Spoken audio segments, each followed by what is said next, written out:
Andras Tevesz is going to be speaking to you. He's speaking here for the third time at Hacktivity. Many of you know him well. All those who don't know him, I'll tell you that he is into extreme sports, and that is what he does with virus, antivirus products and root kits. He will tell you what he's capable of in the field of. Okay, now you can hear me also. Okay, we've done the introductions already. First of all, I'll tell you about my motivation.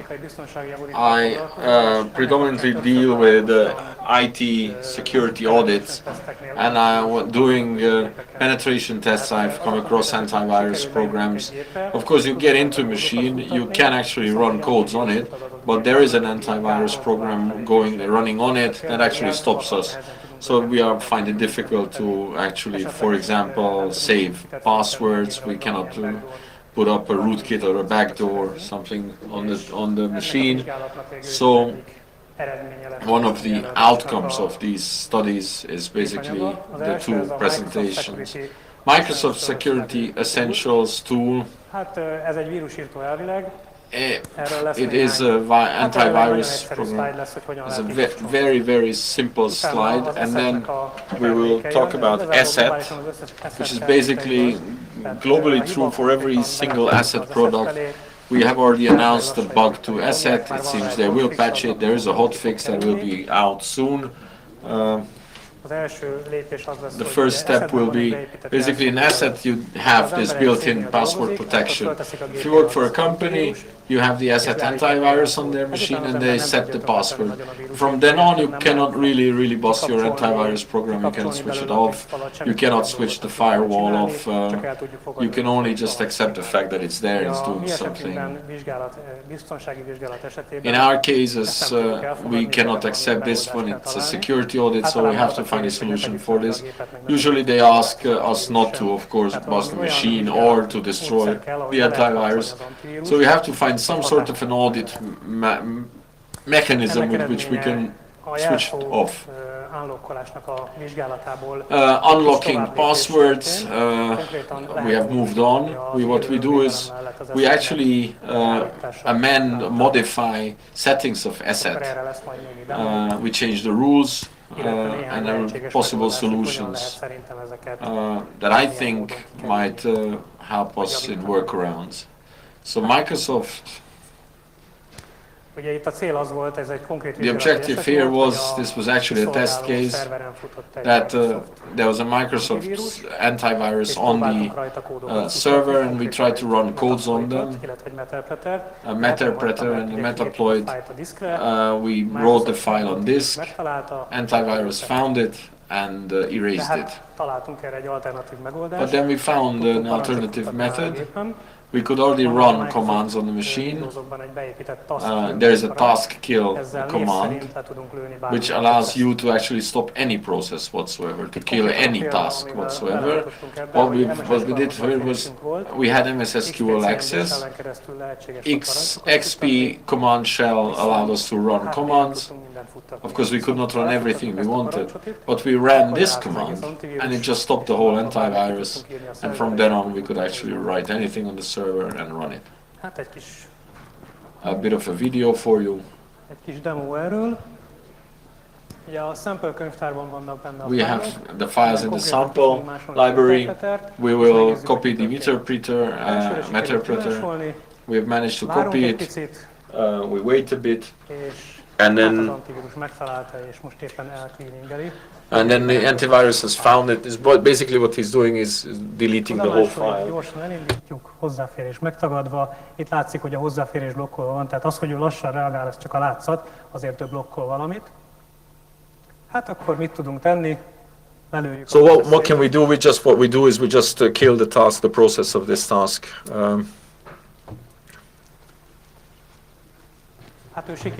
And of course what you're seeing here is an alert that there's a big problem, an important process has been lost. That really doesn't preoccupy us, we just copy our Meterpreter there we launch it and it actually launches without any problem whatsoever. That is quite a problem. And in this concrete case, when we tested it, we had a normal user. The user was probably working, and all of a sudden a red window pops up. They would have contacted IT. Everything we started a run. We ran the process and it said it's completely clean. So basically here, of course, there's a very, very strange phenomenon within the antivirus. It has a service part and also a GUI display, and if you actually kill both, first the GUI and then the service, not much will happen. Basically it will not be looking, it will not be seeking viruses, but the icon will be there. So all processes have stopped, and we just copy our interpreter and we can start it. And that's so much for the antivirus. I would not have built a complete presentation on this, so that's why I think we should just move on. Bit of an explanation. Window comes up. It's not good for us, therefore we have to change the order of events. Meterpreter script has a killave script. I took out about 2/3 of the list. These are the antiviruses that you can actually now stop. You kill the process. Basically, an attacker comes in or a malicious code comes in, they can, without any problem, stop these antiviruses and many more. Asset is more important. That is actually a commercial product. It's much better chances. You just cannot stop a process here. What you can do is in Windows you have certain delicate areas. The registry, the other is the kernel driver for the antivirus, process access protection, and the service protection. So basically an antivirus means you have a surface, you have a service, and then you have a kernel code. Kernel code is typically very, very simple, dumb, it doesn't do anything, it just captures the data, sends it to service, and then the service actually does the actual processes, and then just says can it go or not. And if it cannot, then the GUI process informed, okay, let's show the guys some window, we have found a virus, what should we do? For asset, we have to protect more things. One is of course registry, where the settings are, processes, what kind of rules there are, what kind of plugins should launch, and if we could write a registry, we could amend, for example, firewall rules.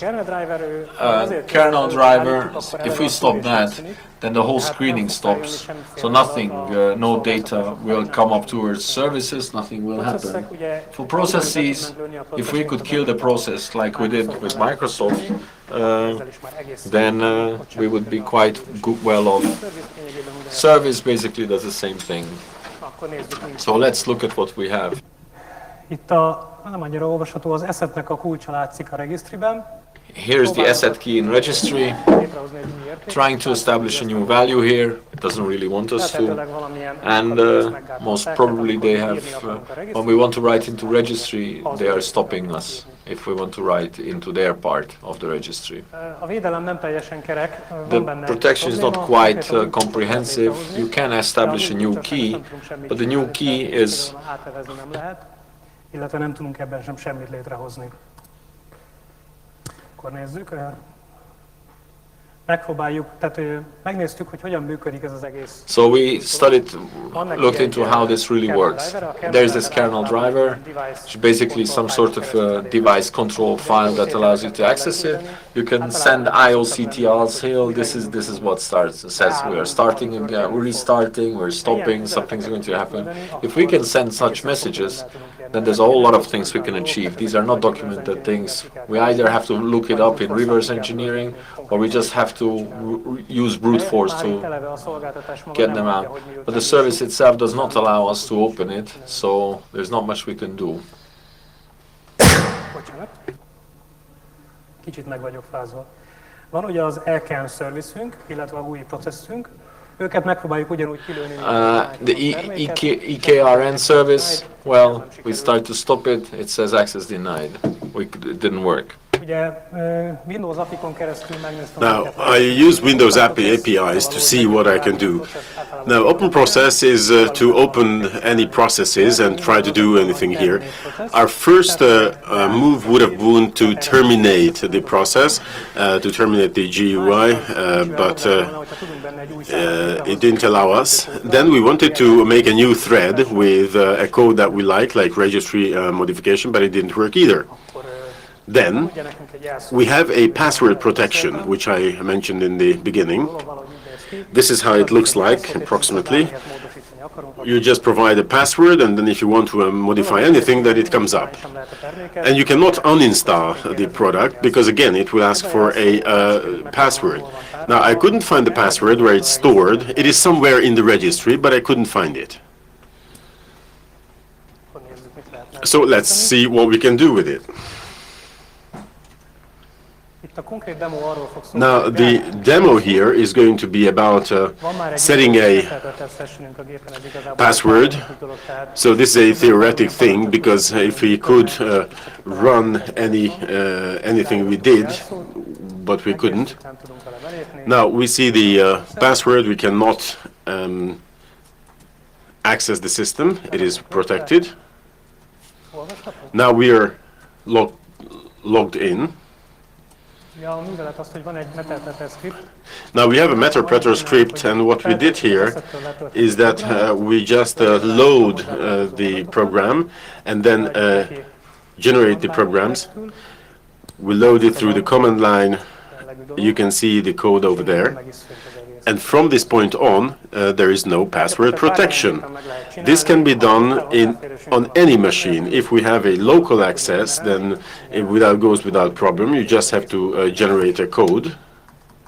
I'll show you how to generate a code.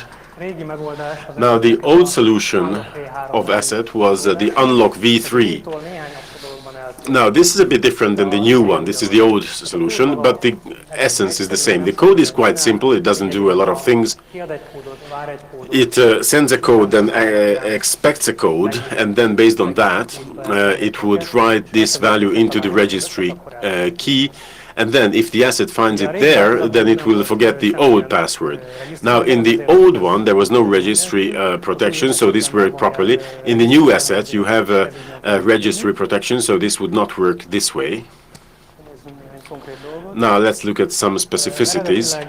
Originally, the hash buffer, when this was running, it looked as if it was a hash code, but it's a CRC code, so this is just this is how it works properly.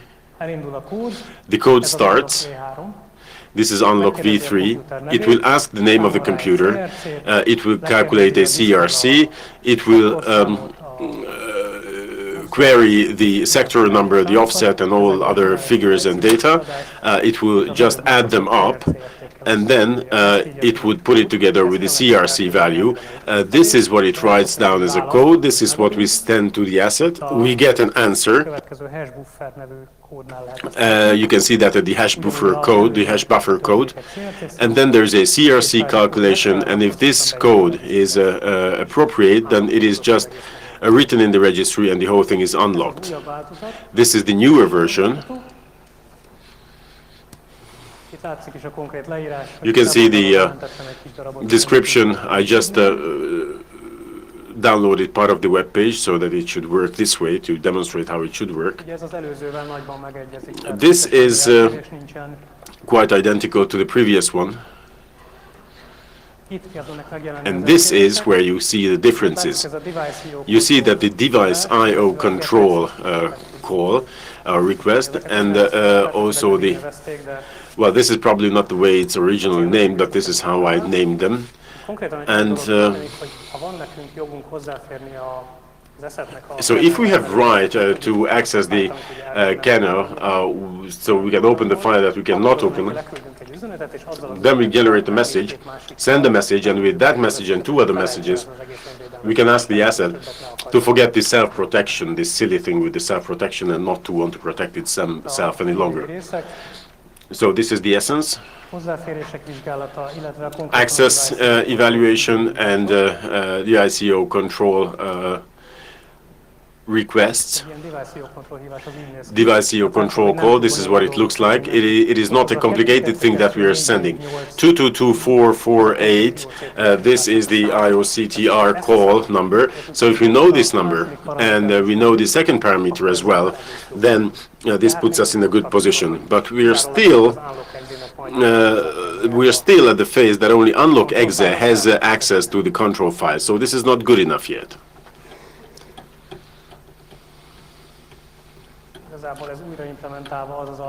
This is again the algorithm re-implemented, which I reversed. I now re-implemented. I slightly amended the table because I didn't know that it was CRC. Now that I know, it's okay. And then the code generation re-implemented. We are querying the computer name, we hash it, CRC it.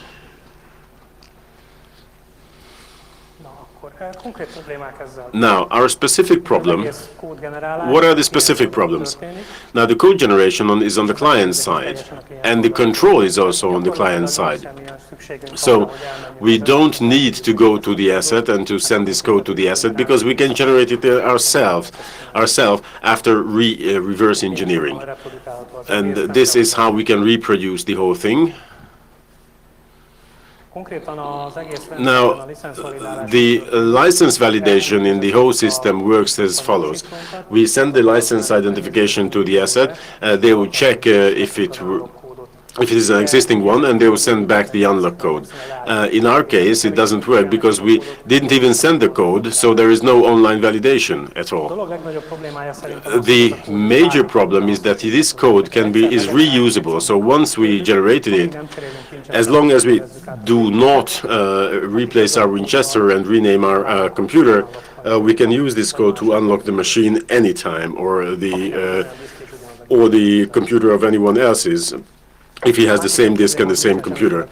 Now, the other problem is that there is no timeout support. So if we get a code like that, then that is going to be valid endlessly. It is easily reproducible. This is what we've done, and it works. But we had the IOCTL, the EOCTL thing in the code. In order to be able to write the registry key, the protection has to be solved. The protection has to be opened.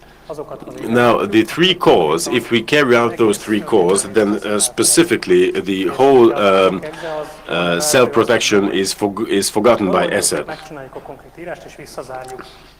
What we do is that we open it, we make the recoding, and we close it again. But I just didn't close it again, so we can stop all the processes and we can do anything we wanted to do. We can write registry keys. There's going to be a short demo shortly.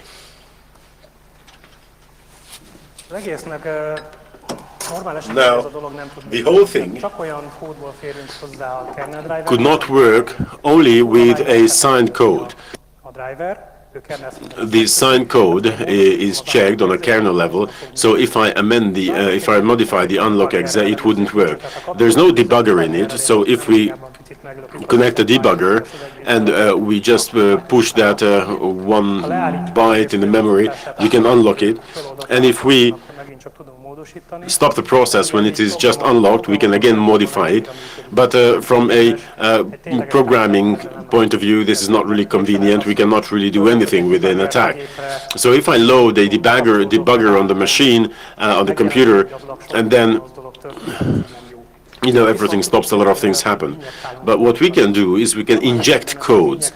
This code injection is something that you cannot do with Asset's own program, because there is a whitelist filtering, so it is its own exe is protected. You cannot write it, modify it. The problem is that they are not protecting all of their exe files. There are a lot of tools on their pages which you can download, and these are not part of the whitelist. I just used an easy installer, a Windows installer, the objective of which is to load it down. It gives you a nice window, and it shows you how to install the asset. Now, the demo is going to be about how to change one single rule, a particular rule. All of the self-protection is switched on, is running. One is an A2 and the other one is an MSO cache exclude rule. There's no any other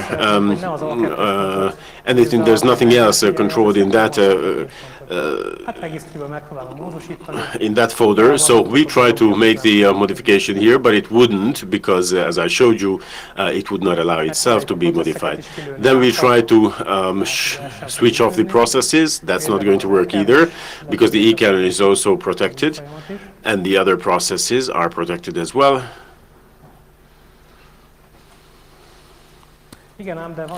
Yeah, but we have the node installer. We start the launch node installer, and then he says you don't need it because you have the latest version. And then we launch our asset compu, which injects the DLL into this process. From this point on, it is running over there, so it has access to the kernel driver as well. We standard IOCT request, do the registry modification, and we relaunch the process. The user would only, if the monitor would, I mean, if he's watching the monitor, he would just see that there is a flashing of the asset logo, and there are two bubbles there. But if we mouse it, then it will disappear, and after that, all of the protection is again in place. But here you have the C. So from this point on, no one is checking anything on the computer. You can do whatever you want. And the user would not see anything. It is a seamless thing.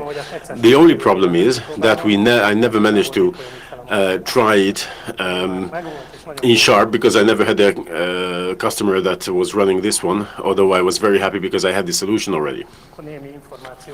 Some information concerning the video. Windows in injection can be done several ways. I use the most simple one. This is standard Windows API. You give them a DLL, and then you tell them what to do. The VM-get message is what we are connecting to. So whenever there is a W32 message coming to the window, it will come to us as well. So this is there in the address line of all of the processes. In our case, I'll just see whether it's an asset. If it's an asset scene, then we'll check what we can do. And then we can do a lot of nasty things. This is an easy-to-use API. This is a standard Windows service. I just don't understand how this service was put into the system, because I don't understand why you can use the address line of any other process to manipulate a machine. Now, this is this is when I switch off the protection. The interesting thing was that we had to find out what the device CO control calls were. There are three pieces thereof. You can see what the size of the data is. These are very simple numbers that we have to send, and then you don't have to send it again. So from this point on, the whole protection is gone.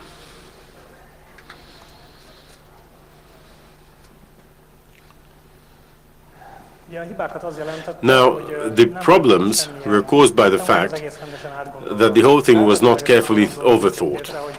The unlock thing probably happened in such a way that the user gave a password to the machine, and then they forgot it. And then they called the customer support of Asset, and then they issued a modified version, an upgraded version, and said that, okay, if you see the register key, you should forget the password. But then they realized that this is not good, because anyone can write a code like that.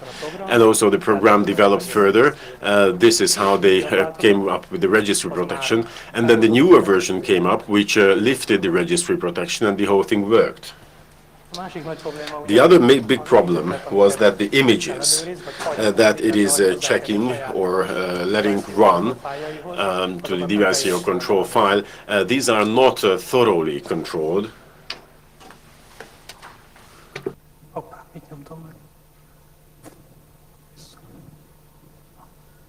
Szóval ez csak vicc akart lenni, hogy pingvinnel azért ezeket a dolgokat nem. Now, this was just a joke that with the penguin, he would not, it would not suck, because here it sucks. But anyway, we're in Windows, so we are going to show you what happens. One is the RSA-based response code generation. Now, the customer generates a code, signs the request, and sends it to the asset. Now, asset checks it. You can see the license identification. You can see the expiry. So all of the problems could be solved with that. Now you can see whether the request, the license is really valid, whether it's really signed by the user. So validate request and send a signed response to the user. This obviously digitally signed, and then the user's asset node would have the opportunity to check that, to validate that, to see whether it really came from asset and whether it really can be used to solve the thing. You don't need to rumble around. And then the other one is the RSA encrypted password. This is encrypted in a certain way and stored. I don't know exactly how they do it. The easiest thing would have been if you could read it from the file, but we couldn't. However, if you wanted to use a public key to encrypt this password, like RSA public key, then you could send this to asset, and asset would be capable of decrypting it and sending it back to the user. This would solve the problem to a certain extent because, you know, expiry and other things are not that much important here. This would be one of the potential solutions. And I also had a chat with the assets developer, and they are also thinking in lines of similar solutions. So it's not going to be a digital encryption or digital signature based thing, because as a matter of fact, the users keep forgetting this password somehow. However, a digital signature cannot be provided over the phone, and if he had to read a 250-character digital code, that would take a long time, and also that is going to be mistyped, and the response is going to be mistyped as well. This is why we are sending a short code and receiving a short code. Now the next thing is connected to the crypto API, because it is not enough to check the digital signature, because these function names come from Windows. I made a simple program that simply checks the digital signature of each and every running process, and also the digital signature of the modules. So if anyone injects a DLL into my module, that in runtime could be checked whether it's digitally signed or not. This to a certain extent gives you security. My original plan was to tell you the whole thing about this, but it wouldn't take us any further. Checking a digital signature is a 600 to 700 lines, because it is a timestamp, it is the checking whether the certificate is really valid, whether it's really issued for this purpose. So this is quite a complex procedure, and you can quite easily make mistakes during that.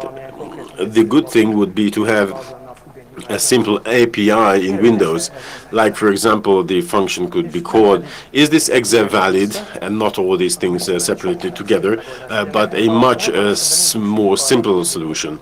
Normally we don't really need what sort of certificates there are, but if there is a trusted certificate store, and Windows has a good one, then all of the data is there. Why we have to open it separately and check the data? I know that sometimes this very complicated maneuver is needed, but not in these cases. And for some reason, this is missing from Windows. This is not only a problem of assets, but it's the problem of all Windows things, because there are no checking APIs. Now you have the digitally signed programs in Windows, and this as well is going to cause problems similar to the previous one. And we are going to have hacked Windows Store applications 1 or 2 weeks after that will hit the market.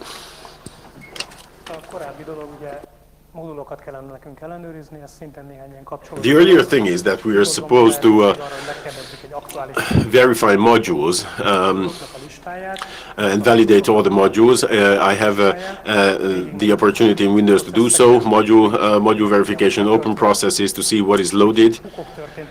If there are hooks and there were code modifications, that could also be detected because you can check whether the image that is on the disk and the image on the memory, whether these so the image in the disk and image in the memory, are they identical? If not, then some sort of modification happened in the system, and then it would be worthwhile and advisable to inform the user about that. But there is no API for that as well.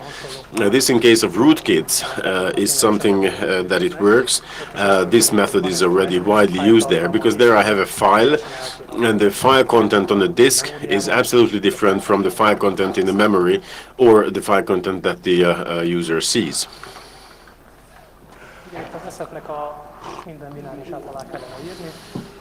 All of the binaries are supposed to be signed by asset, and all of the binaries are to be validated, and all of the binaries are to be protected. Now, certain binaries were protected and some others were not. And the ones that were not protected were the installers, because of course if you installed a antivirus program that you normally do not install the same antivirus again, but not everyone thinks along the same lines as asset and the antivirus people. Thank you very much. That concludes my presentations, subject to your questions. No questions. That makes me very delighted. Thank you very much.